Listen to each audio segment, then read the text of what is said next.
لما بدأت صناعة المحتوى من 7 سنين كنت دايما بقعد افكر هو انا ازاي هعمل مونتاج للفيديوهات بتاعتي. الموضوع بالنسبة لي كان معقد جدا، ولكن بعد الفترة دي كلها المونتاج او التعديل على الفيديوهات بقى جزء اساسي من دخلي وكمان شغلي. فلو رجع بيا الزمن وحاولت ان انا اتعلم مونتاج من اول وجديد، مفيش شوية خطوات كده همشي عليها عشان تسرع عملية التعليم واحتراف المونتاج، وده اللي هنتكلم عليه في الحلقة النهاردة. فكوباية الشاي بقى لان الحلقة طويلة ويلا بينا نبدأ.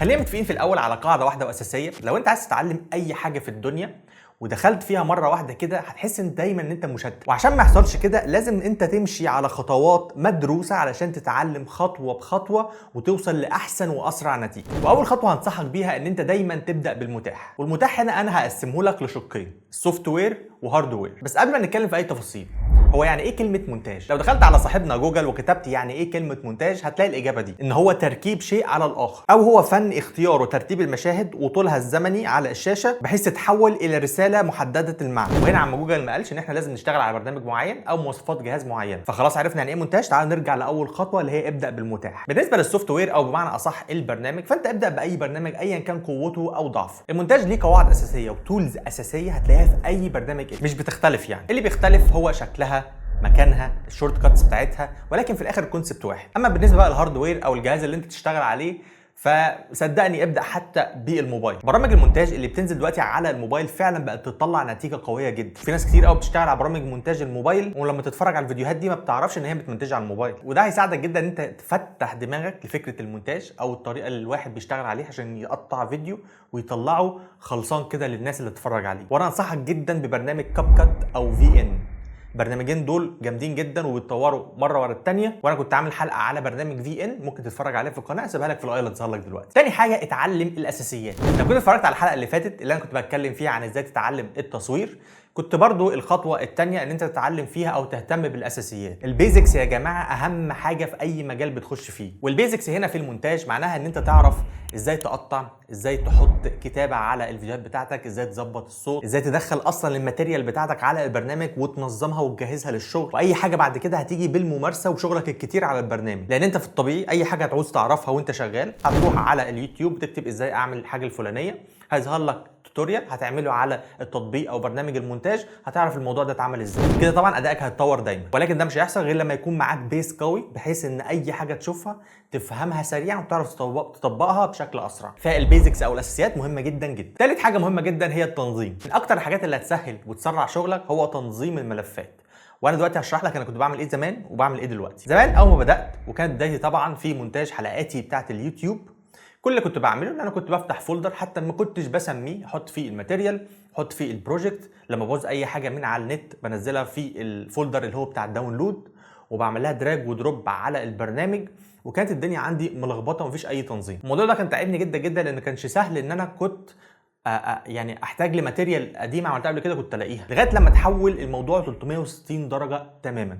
لان انا كنت بتفرج على اليوتيوب على شخص فيديو اديتور بيعمل فيديو عن برنامج ادوبي بريمير وبيتكلم عن تنظيم الملفات. بصراحه انا خدت الموضوع ده منه وطبقته وكان ممتاز جدا جدا وما زلت لغايه دلوقتي بعمله. واللي بيتم لاي فيديو او اي حاجه انا بعملها ان انا بعمل فولدر باسم الفيديو او باسم الحلقه بتاعه اليوتيوب، وجواه فولدرات فيها الماتيريال، فولدر اسمه ماتيريال، فولدر اسمه بروجكت، فولدر اسمه ميوزك، فولدر اسمه ساوند افكت، فولدر اسمه ايمجز. ولما بستخدم اي حاجه من الحاجات دي كلها او بنزل حاجات من على النت باخدها احطها في الفولدر بتاعها بحيث يبقى سهل جدا اول حاجه ان انا اتنقل بهارد اس اس دي عليه كل الماتيريال بتاعت البروجكت، ان انا اشتغل مثلا بره في المكتب في البيت، او لو انا او انت شخص بيحب يحفظ داتا بتاعته والبروجكتس بتاعته، ففي اي وقت انت هتخش تفتح البروجكت هتلاقي كل الماتيريال ظاهره عندك بكل الافكتس والميوزك والساوند افكتس وكل حاجه. ودي احسن واقوى طريقه تقدر تنظم بيها ملفاتك. صدقني دي حاجه فعلا هتفرق معاك بشكل كبير. فحاول تنظم ملفاتك بشكل كبير وفنن في الموضوع. يعني انت ممكن تعمل هارد مثلا لماتيريال البروجكتس، هارد الحاجات اللي خلصانه، هارد الحاجات اللي انت بتحفظها. يعني حاول تفكر ازاي تقدر تطور من مرحله التنظيم بتاعتك. رابع خطوه اعمل اسيتس فولدر، ودي حاجه انا بقالي اكتر من سنتين بعمله. اني اعمل فولدر اسمه اسيتس، بتخش عليه بتلاقيه متقسم لفولدرز، جواه باك جراوند، ساوند افكت، ميوزك، اوفرلاي وترانزيشنز، بي ان جيز وايمجز، حتى كمان الستوك فيديوز اللي انا بصورها او بنزلها من على النت بحفظها في نفس الفولدر. كده اي بروجكت هفتحه ومحتاج اي اسيتس او محتاج اي ماتيريال، مجرد دراج ودروب من نفس الفولدر من غير بقى ما ادور او انزل حاجات جديده من على النت. ده غير كمان ان هو بيوفر لي وقت ان انا كريت الحاجه من اول وجديد، ما هي كده كده عندي وموجوده محفوظه، والفولدر ده كمان بعد فتره هتلاقيه بقى اكبر واقوى. عايز اقول لك الحاجات دي ممكن تنزلها على النت وتبيعها بعد كده. القصه دي برضه هندخلها في مرحله التنظيم، تنظيم ملفات وتنظيم حاجتك، فكده انت هتختصر وقت ومجهود كبير قوي قوي عليه. خامس حاجه بقى والمهمه جدا هو اختيار البرنامج اللي انت تشتغل عليه. زي ما قلنا في اول الحلقه ان مش مشكله البرنامج اللي انت تشتغل عليه، ولكن يفضل تختار برنامج يكون معتمد عالميا والشركات كلها بتشتغل بيه. واكتر 3 برامج مشهورين للشغل المونتاج هو برنامج فاينل كات، ادوبي بريمير، دافينشي ريسولف. انا مثلا واحد من الناس اول ما بدات بفاينل كات لان انا كان معايا جهاز ماك، والبرنامج الصراحه سهل جدا في التعلم وسلس جدا وخفيف على اي جهاز من ابل، جهاز ماك يعني. ولكن مشكلته الوحيده ان هو للماك يوزر فقط، يعني انت لو معاك جهاز ويندوز مش هتقدر تستخدم الفاينل كات لان هو ما بيشتغلش على الويندوز. فالفكره دي انت مثلا لو معاك ماك وحولت لويندوز فانت هتتقدر تبدا من اول وجديد. فانت لو اخترت ان انت تشتغل على فاينل كات فانت لازم تبقى عارف انت تبقى محكوم دايما ان انت عايش على اجهزه ابل. بعد كده فتره حولت لادوبي بريمير، برنامج كويس جدا وما زلت لغايه دلوقتي انا بستخدمه في شغلي. وانا للاسف مشكلتي الوحيده مع برنامج ادوبي بريمير ان هو بيكراش في اي وقت. بيكراش يعني بيفصل، وبيفصل بدون اي مقدمات. وعلى فكره الموضوع ده عيب في البرنامج، ملوش علاقه بامكانيات جهازك. يعني ممكن يبقى جهازك قوي جدا وفي مره وانت في وسط الشغل كراش، ليه؟ ماليش دعوه، انا عايز اكراش النهارده. فدي حاجه مؤذيه جدا لاي مونتير وهو شغال يفصل قدامه مره واحده. تاني حاجه البرنامج باشتراك شهري او سنوي، وكل مدى بتدفع وكل مدى الموضوع بيغلى. على فكره برامج ادوبي بقت غاليه، ما بقتش زي زمان، وما ينفعش تدفع له فيز مره واحده ويبقى معاك طول العمر، لا انت كل شهر او كل سنه بتدفع لبرامج ادوبي. اما بقى البرنامج الاخير وهو دافينشي ريسولف، وهو البرنامج اللي انا دايما بنصح بيه اي حد بيبدا في مجال الفيديو اديتنج وعايز برنامج يتعلم عليه، بقول له روح لدافينشي ريسولف. مع اني مش ده اللي انا بستخدمه، انا بستخدم ادوبي بريمير، بس انا جربت دافينشي ريسولف قبل كده وكان لطيف وسهل برضه، عامل زي الفاينل كات. ميزه دافينشي ريسولف حاجات كتير قوي. اول حاجه هو مش زي بريمير بيكراش كده وخلاص، لا هو عادي جهاز كويس هيستحمل هيشتغل معاك، ده اول حاجه. تاني حاجه في منه نسخه مجانيه تماما تقدر تعتمد عليها، مفيش ولا ووتر مارك ولا مش ووتر مارك، بتشتغل عليه كل حاجه وبتكسبورت زي ما انت عايز وبيطلع لك الدنيا سلسه وحلوه جدا. في منه نسخه بريميوم يعني حاجه ادفانسد يعني، اسمه تقريبا دافينشي ريسولف ستوديو، بتدفع له فيز مره واحده، تدفع له اشتراك مره واحده في الحياه ويفضل معاك بقى مفتوح طول العمر، مش اشتراك كل شهر وبتنزل له ابديت والكلام ده كله. الميزه كمان اللي بعد كده ان هو يعتبر يعني كل حاجه في برنامج واحد. يعني لو عايز تعمل فيجوال افكتس او اي حاجه تقدر تروح لدافينشي ريسولف بس، عكس ادوبي بريمير اي فيجوال افكتس او في اف اكس تعملها على افتر افكت وبعد كده توديها على بريمير وهكذا، عكس دافينشي كل حاجه في مكان واحد. كمان دافينشي هو رقم 1 في العالم للتلوين. انت لو مهتم بتلوين الفيديوهات او الكليبات او الافلام والكلام ده كله فهو دافينشي ريسولف من غير اي تفكير. في الاخر اختيارك لبرنامج المونتاج اللي انت تمنتج عليه هو اختيار حضرتك انت، مش اختيار اي حد تاني. فنصيحه مني جرب ال3 برامج وشوف ايه الانسب عندك واشتغل عليه. سادس حاجه الشورت كاتس. الشورت كاتس يا جماعه او الاختصارات من اهم الحاجات في اي برنامج اديتنج، اذا كان مونتاج او حتى برامج اديتنج زي اللايت روم والفوتوشوب. الادوات كده كده قدامك هتقدر تستخدمها باستخدام الكيبورد والماوس، بس تخيل انت بتعمل كل حاجه في البرنامج انت محتاجها ب4-5 زراير، فالموضوع هيختصر وقت ومجهود كبير جدا عليه. وتقدر كمان تكستمايز الشورت كاتس دي على مزاجك انت، لان الشورت كاتس بتاعتي غير بتاعتك غير بتاعت اي حد تاني. وزي ما قلت لك دي نصيحه عامه على اي برامج، لايت روم، فوتوشوب، برامج مونتاج ايا كان. انا دايما بستخدم لايت روم وفوتوشوب وعامل شورت كاتس كتير. وبالمره لو انت محتاج تتعلم برنامج لايت روم وفوتوشوب فانا عامل كورس اسمه باقة المصورين فيه تعليم برنامج اللايت روم وفوتوشوب من صفر الاحتراف، لينك الكورس في الديسكربشن. سابع حاجه بقى ان انت تستخدم بلجنز للبرنامج. البلجنز دي عباره عن ملحقات بتعملها شركه تانية تخدم بيها على البرامج زي فاينل كات، دافينشي ريسولف، ادوبي بريمير، عشان يختصر لك وقت في حاجات انت بتاخد وقت فيها تعملها. ومن اكتر البلجنز اللي انا بستخدمها بشكل كبير هو بريمير كومبوزر. هو بلجن بتنزله فيه بقى حاجات كتير قوي زي مثلا ايكونز، ساوند افكت، بوكس تكست، موشن تكست، حاجات كتيره جدا جدا، وترانزيشن تقدر تستخدمها في فيديوهات. وفي بلجن زيه بالظبط كمان اسمه اي جوس، بلجن خطير في كل الحاجات اللي موجوده في بريمير كومبوزر واكتر كمان. وكمان ما انساش برضو بلجن subs.ai اللي بيعمل لي كابشن اوتوماتيك حتى لو باللغه العربيه وبيطلع اكيوريت بشكل رهيب. ده بيساعدني جدا في المونتاج بتاع الريلز. انا بكتب كابشنز في الريلز بتاعتي على الانستجرام او تيك توك او الكلام ده كله. ولو مش عامل لي فولو برضو لينكات السوشيال ميديا عندي في الديسكربشن. ولو عايز بلجنز تانية اكتر انا كنت عامل حلقه عن البلجنز اللي انا بستخدمها على برنامج ادوبي بريمير، هسيبها لك في الاي اللي هتظهر لك في اي حته من الحاجات دي. بس كده ممكن تدوس عليها وتتفرج على باقي البلجنز. تامن حاجه انفست في المعدات. والمعدات هنا ما اقصدش فيها الكمبيوتر، لان هو في الطبيعي لازم تجيب كمبيوتر كويس يقدر يشغل برامج الايديتنج دي. انا بتكلم على المعدات الثانويه زي مثلا الكيبورد، الماوس، الشاشه اللي بتشتغل عليها. انا مثلا مستخدم لكيبورد وماوس من شركه لوجيتك، الماوس الام اكس ماستر 3 والكيبورد الكيز ميني، جايبهم من اكتر من 3 سنين. الصراحه انا شايفه ان هو كان انفست ناجح جدا جدا بالنسبه لي، لان هم مريحين جدا جدا وانا بستخدمهم وبيدوني اوبشنز كتيره اكتر من ان انا اجيب ماوس وكيبورد عادي. لان انت خد بالك هتقعد بالساعات وانت بتمنتج، فانت محتاج تبقى مرتاح وانت قاعد بتمنتج عشان ما تتقدرش. كمان وانت بتمنتج حاول تمنتج على الاقل على شاشتين كبار، لان الموضوع ده بيفرق بشكل كبير جدا جدا جدا. ولو مش هتبقى عندك متاح انك تجيب شاشتين، حاول تجيب شاشه على الاقل 27 انش مثلا تكون 2K او 4K عشان بالنسبه لك الموضوع يبقى مريح وكويس. الكرسي كمان حاول تجيب كرسي مريح، يا ريت يكون طبي او يكون بميكانيزم معينه تقدر تحرك بيها كل حاجه عشان تلاقي القعده المناسبه اللي تبقى مرتاح فيها وانت شغال في الايديتنج. الحاجات دي على فكره محدش بيتكلم عليها خالص، ولكن على المدى الطويل فعلا هتحس بتاثيرها. تاسع حاجه مطلوب منك انك تعمل ايديت لاي نوع من انواع الفيديوهات. في الاول اعمل ايديت لاي فيديوهات تعليميه، انترفيو، بروموز، اي حاجه. ممكن كمان تجيب فيديوهات اصلا خلصانه وتعمل لها ري ايديت بمنظورك انت، وده اللي احنا بنسميه الممارسه او التدريب، اللي بعد فتره كبيره هتلاقي نفسك بتحب مجال معين او طريقه معينه في الايديت، هي دي اللي هتاخدها وهتبروزها بقى وتبدا تطور فيها وتتعلم فيها بشكل كبير. ممكن كمان تختار مجال من المجالات دي وتتخصص فيه، تبقى انت مونتير للحته دي فقط. وعلى فكره دي من اكتر الحاجات اللي ناجحه في السوق، ان انت تتخصص في تصوير معين او في ايديت معين، تاخد بقى الموضوع ده وتطور السكيلز بتاعتك بشكل كبير. شوف ناس محترفه في المجال اللي انت حابه، غز عينك، حاول تعمل زيهم وتقلدهم في الاول، مفيش اي مشاكل لغايه لما تبقى عندك الستايل اليونيك بتاعك. فركز قوي في الحته دي. عاشر واخر حاجه هي الاستمراريه. الاستمراريه يا صديقي هي سر الوصول. عمرك ما هتوصل لحاجه طول ما انت بتقطع ومش مركز. قررت تبقى مونتير او تتعلم الفيديو اديتنج وتمارسه وتشتغل بيه، ادي لنفسك خطه 3 شهور وما تحكمش على نفسك غير لما تخلص ال3 شهور دول.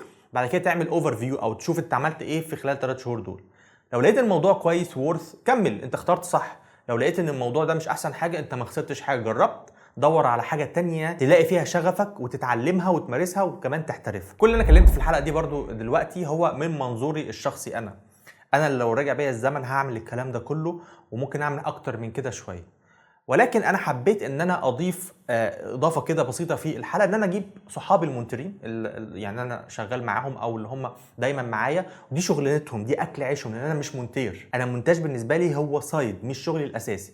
ممكن بشتغل على بروجكتس معينه للناس، بعمل حلقات اليوتيوب او الريلز على الانستجرام والكلام ده كله، ولكن دي مش شغلانتي الاساسيه. انا صانع محتوى، شغلانتي الاساسيه ان انا صانع محتوى، ولكن انا في الحلقه دي عشان انا حابب اجيب اضافات اخرى او اجيب وجهه نظر تانية لناس فعلا مونترين بقى لها سنين وشغالين في السوق. فانا عملت الفقره الجايه دي عشان تشوف اراء ناس تانيين في المجال. طيب الخطوات اللي انا هحكيها دي هي نفس الخطوات اللي انا بدات بيها. يعني انا كمونتير لما جيت بدات حطيت في وسط كله ناس مصورين ومونتيرين، فانا دي من الاشياء اللي برضو اللي علتني كمونتير وخلتني ان انا في اي قعده بكون قاعده بنتكلم عن المونتاج، عن التصوير، عن اي حاجه ليها علاقه بالحته دي. فدي كانت من اهم الحاجات اللي علتني. لما جيت بدات قعدت اتفرج على كورسات بشكل منتظم، ومع فتره وانا باخد الكورسات دي قعدت اديت على حاجات او اخد بروجكتات من ناس صحابي قديم عندهم وابدا اشتغل عليها، او اخد حاجات من على النت واقعد اعمل ري اديت عليها، بس بشكل كبير عشان الضغطه اللي انا اتعرضت لها هي اللي خلتني اكون كويس في المونتاج او في الفيديو اديتنج في فتره قصيره. فهو بشكل يومي وعدد ساعات كبيره في اليوم قعدت مواظب على الحته دي لحد ما وصلت الحمد لله يعني لحته معينه كويسه انا راضي عنها، بس بحاول اطور عليها. لو رجع بيا الزمن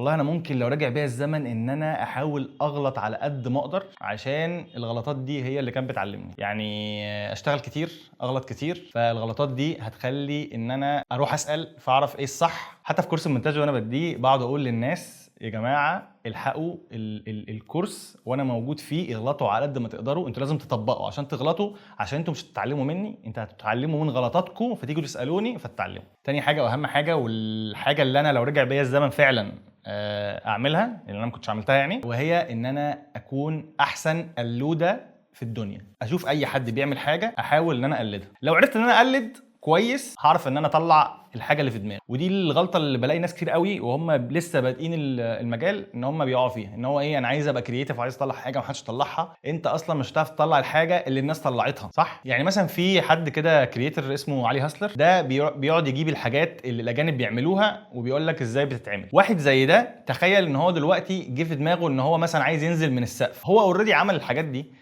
قلد الناس كلهم اللي بينزل من السقف واللي بيطلع مش عارف من تحت الارض واللي بيجي مش عارف يعمل ايه واللي يتحرك بسرعه وبطيء. فاي حد يعرف يقلد يعرف يبتكر، فقلد كتير، صاحب ناس منترين، انزل في شركه تدرب.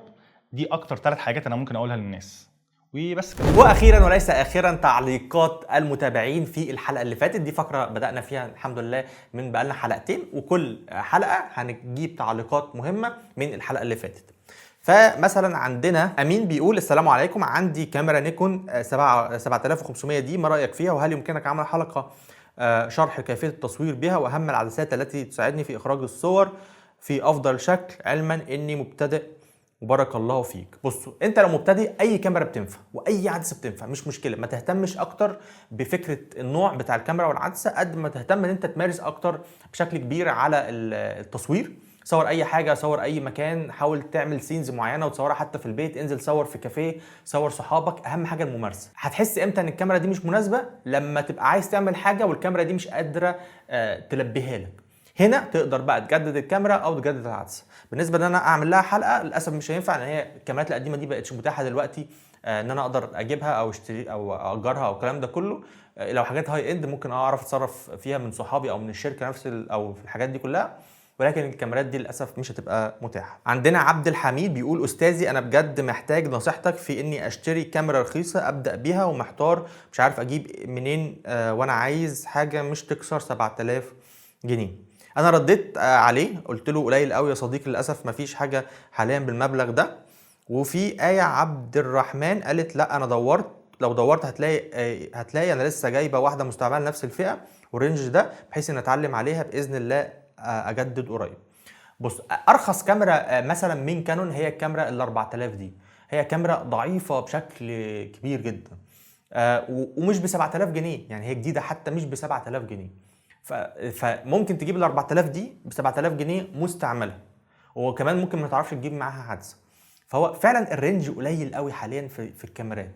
فلو عرفت تجيب حاجه مستعمله في الرينج ده يبقى عاش، ومش فارق النوع، هات اي حاجه عشان تتدرب عليها.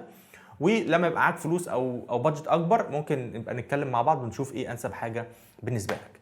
دول كانوا تعليقين مهمين حبيت ان انا اطلعهم في الحلقه، وان شاء الله انتوا لو عندكم اي تعليقات سيبوها لي عشان اطلعها في الحلقه الجايه. اتمنى اكون استفدت وعجبكم الحلقات اللي انا بقدمها الفتره دي. ولو عجبك الحلقه ما تنساش اللايك الجامد، اعمل سبسكرايب للقناه لو انت مش عامل، اعمل سبسكرايب للقناه لو انت مش عامل، سيب لي رايك في الكومنت واشوفك الحلقه الجايه، وسلام.